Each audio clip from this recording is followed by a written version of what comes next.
So without further ado, take it away. Okay, great. And thanks again. This was a post that I put on LinkedIn about a week ago, and here it goes. Let me paint a picture that seems totally normal and reasonable until you actually stop to think about it.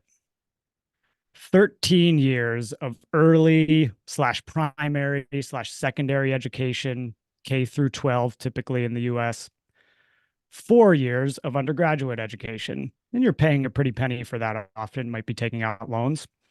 3 to 4 years of medical education, oftentimes paying even more for that, unless you're fortunate enough to have someone else supporting you through that. 1 year of internship. This is low wage, high stress, long hours, working for someone else. 2 to 6 years of residency training, still low wage, high stress, long hours, work for someone else. In some cases, 1 to 3 years of fellowship training, still relatively low wage, high stress, long hours, work for someone else. Total education slash training time, 24 to 31 years.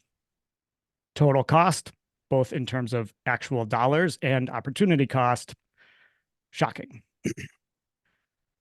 Then just get a job, work for someone else, and make them wealthy. Totally normal, right?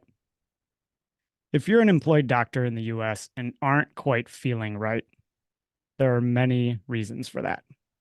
It doesn't have to be this way. Okay, And amazing. And I'm thank you. going to also add in here that for those of you that are listening to this, there is a picture that accompanies the post of Dr. Llewellys holding up a sign, and the sign says last day of 29th grade. And next to him is a dog.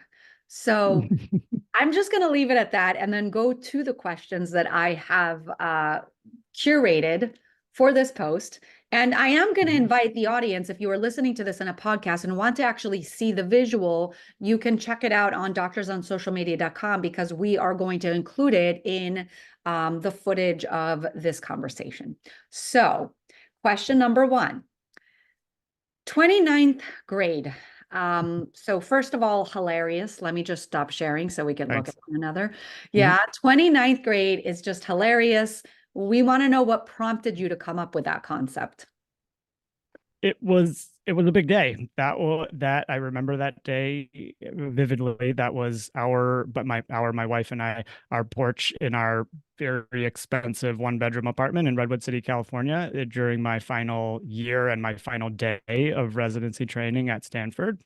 And I was envisioning those pictures that proud parents take of their kids each year holding the chalkboard or whatever it is on the front doorstep of, first day of second grade. I want to be an astronaut, et cetera.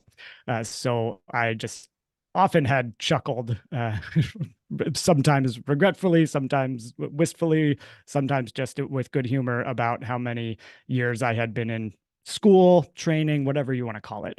And one of both of our friends on that we interact with quite a bit on LinkedIn, Dr. Kira Barr, she mentioned when I posted this, I'm a lifelong learner, and I totally agreed with her on that. She said, I don't think I'll ever be out of school.